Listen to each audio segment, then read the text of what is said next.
All right, we're not far away from the Day of Reckoning show. And honestly, as you know, I've said it since the start, I'm really looking forward to that show. I cannot wait. It's 2 days before Christmas, early Christmas present for boxing fans. I can't wait. It's a great show. We've got Joshua. We've got Wilder. Not fighting one another, unfortunately, but they're still in fights that are actually competitive as well. Dimitri Bivol is on the undercard. There's some good names on it. But the fight on that card that me personally, and I know a lot of others are looking forward to as well, that I'm looking forward to the most, I have to say it, Daniel Dubois, Jarrell Miller. I'm genuinely, that fight right there, I'm looking forward to that. And it shows how stacked this card is, because I don't even know where that's going to fit in the card, to be honest with you. It's going to be near the top, but that fight is a standalone fight night on a Queensbury show. You might even do it in the OVO. Maybe not the O2, the OVO is a bit smaller, but you might do it there as a standalone fight night on a Queensbury show, TNT, and no one would really complain in a sense of that's a very good main event. It might not even be third from the end. It might, because they might put Bivol Arthur on before that because it's a world title fight. That's how stacked this card is and how many big names are on it. The fight itself, I'm looking forward to it. I think it's so intriguing because when I look at it on the surface, and this isn't a prediction video, right? We'll do more of that next week. But when I look at it on the surface, this fight right here could catch fire, because with Jarrell Miller, when I look at him, his style, he's a big come forward pressure fighter who throws a lot of shots. In there against Daniel Dubois, who has capitulated twice now in the ring mentally. You could say physically in the Joe Joyce fight because of his eye, but certainly in the Alexander Usyk fight, physically there was nothing really wrong. He's quit twice, and that style, someone who's just going to come forward beyond him like White is to Rice, that might not end well for Daniel Dubois. But saying that, Jarrell Miller, we don't really know where he's at. He has fought now. He came back in June 2022 after serving a ban for testing positive multiple times for multiple different substances. I mean, this guy, I call him Big Farmer Miller for obvious reasons. And it wasn't even like he was taking stuff that was, you get an over-the-counter supplement like a pre-workout, and it has something in it that appears on the banned list. And, you kind of like, all right, crap, I probably should have looked at what was in it, but look, we're here, we are where we are. It wasn't like that. This is stuff you physically had to inject. Serious stuff. I think one of the things he tested positive for was what the cyclist Lance Armstrong, I think his name is, was reported to have failed for. He had some issues with PEDs. I know that. I'm pretty sure the guy from the Tour de France. So this is a guy, Jarrell Miller, who is, God only knows, and not even in boxing, in kickboxing, he's failed tests. So he's got a history, right?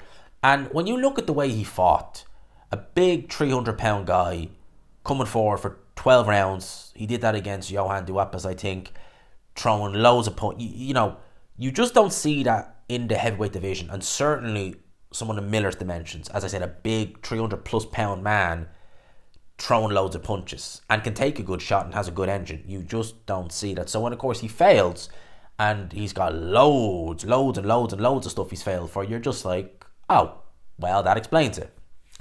Now he's on the comeback, right? He fought Lucas Brown in an awful fight. Wasn't awful in a sense of it was a stinker, but just both guys were just, swinging for the fences. And Miller won because, he's fresher than Lucas Brown. I mean, Lucas Brown got knocked out over the weekend again, right? I think it was in a couple of rounds or so, thereabouts. I think it was over in Dubai. He fought some undefeated, I think he was a prospect or something. There was a couple of Lucas Brown getting stopped again, nothing new, right?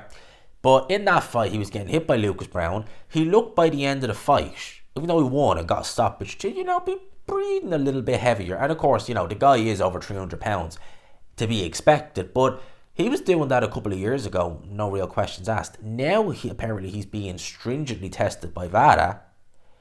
And it does make you wonder, if this was the Jarrell Miller who, let's say, fought Marius Vac, right? That Jarrell Miller, I'd pick him over Daniel Dubois. I think he'd stop him. I think Daniel Dubois would either retire in his corner or he would do what he did against Dusek and Joyce and just voluntarily go down and sit out the count. If that was the Jarrell Miller we're getting, that was 5 years ago. And that was a Jarrell Miller who God only knows what he was taking. God only knows, right? Apparently we've got a clean Miller. Apparently. He's being tested. When we've seen fighters who have, failed in the past and come back clean, they haven't looked quite the same, haven't they not? A good example would be, if you remember this guy, because he faded into obscurity after his tests, Erkan Tepe. Do you remember him, the German heavyweight? He famously knocked David Price out in 2 rounds in a vicious knockout. Would I say it was as vicious as the Povetkin knockout? Debatable. But Erkan Tepe was a 6'5" heavyweight. He didn't look like someone who would be on PEDs, truth be told. He was very fleshy, but he fought like someone who was. Because if you ever see him against David Price, he walked David Price down and then knocked him out viciously with a left hook. He had no respect for David Price, a big puncher. He had no respect for his power at all. None. And it wasn't even that he tested positive. I think if I remember correctly, his house got raided. He had so much, PED. It was all PEDs apparently. His house got raided by German police, apparently. This guy was on all types of stuff. Served a ban, lost to Christian Hammer, lost to someone else as well. And I think in recent years, I know he was knocked out by Hellenius, which is not good. But his career just went, gone, see you later. And I think he literally faded into obscurity.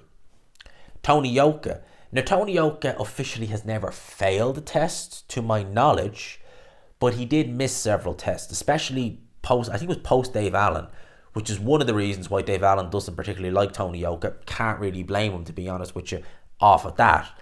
But it wasn't even since then, because he served, I think, a ban, because after that fight, he didn't fight for a year, fought Demetrenko, and then really kind of going into 2021, when I think, he was getting tested more for PEDs, is when we really started seeing Tony Yoka, slip.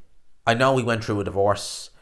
I know all of that, but you could see the slip was happening. Maybe he had personal issues going on in the marriage at the time. I don't know. I'm not going to comment on that. But you could see the slip was happening even before he went through the divorce. And now you're seeing a guy who, he can barely tickle these guys with his shots. Dave Allen's face was bashed up. And Dave Allen is tough. His face was bashed up. He's always remarked about how hard Tony Yoka hit. In fact, actually, he was asked in several Instagram Q&As, and I think in some videos as well, hardest puncher, Tony Yoka. He's been in with Ortiz. He's been in with White. He's been in there with David Price. Tony Yoka, the guy who couldn't even tickle Carlos Takam with his shots, he's saying that's the guy who hit him the hardest. And now, as I said, his punches aren't even tickling Carlos Takam. Questions got to be asked there.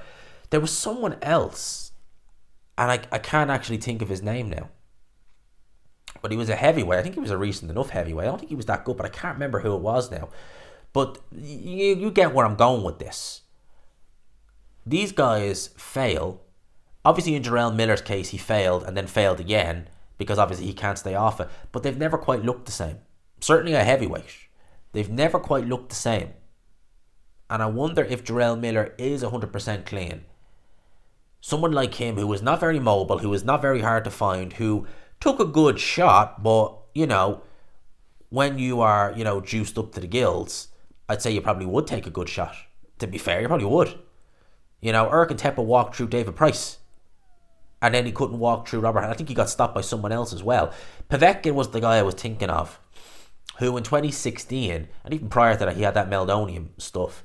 But he failed from Meldonium for the Wilder fight. That fight got scrapped. He had another fight against Stavern in December, was meant to have it, failed for Osterine. And I'm telling you now, go look up Alexander Povetkin versus Johan Duhaupas. That was what ended up happening. Never before and never since. Never before, never after have I seen Povetkin look as chiseled as that. God knows what that kind of stuff was doing, but look how muscly he looked in that fight. Man, he looked seriously muscly. 7 months later, he fights Rudenko, right? Because he got banned by the WBC, but that means nothing, right? Being banned by a sanctioned body means nothing. It just means you're not ranked or they won't sanction your fights. Doesn't mean you can't fight. So, when the WBC are saying, oh, this, that, no, it means nothing. You just can't fight for their titles. That's all it means. He fought Rudenko in Russia. WBO, I think, title, or a little trick of title was on the line. Look at the difference between Povetkin against Duapas to Povetkin's physique against Rudenko. Right? And he got hurt in that fight to the body in the last round. You can see it noticeably. It was like, and this was a guy who was knocking everyone out. And then he labours to a decision against Rudenko. He won every round, but, Rudenko is no world beater. And go back, and if you ever watch that fight, he gets hurt in the 12th round, Povetkin to the body. Rudenko hits him with a little body shot. His body was looking a lot softer, and he instantly stopped in his tracks. You could see that. Go look at it. It was the 12th round. So that's what I'm getting at here. It's not a prediction video. It's a bit of a long-winded one. But Jarrell Miller being stringently tested by VADA, what do you think that means for him? Do you think now, is your perception of this fight changing? Do you think Dubois is just so far gone? Any amount of pressure, whether it's sustainable or not, he'll capitulate. Could very well happen. I wouldn't rule it out. I would not rule that out at all. But apparently he's got a girlfriend now, so maybe he's got a reason to,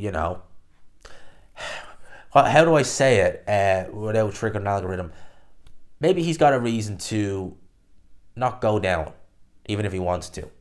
Maybe that's what he'll say. Maybe he'll use that as a reason. I don't know. Let's wait and see. I look forward to this fight the most out of any on that card. Let me know what your thoughts are.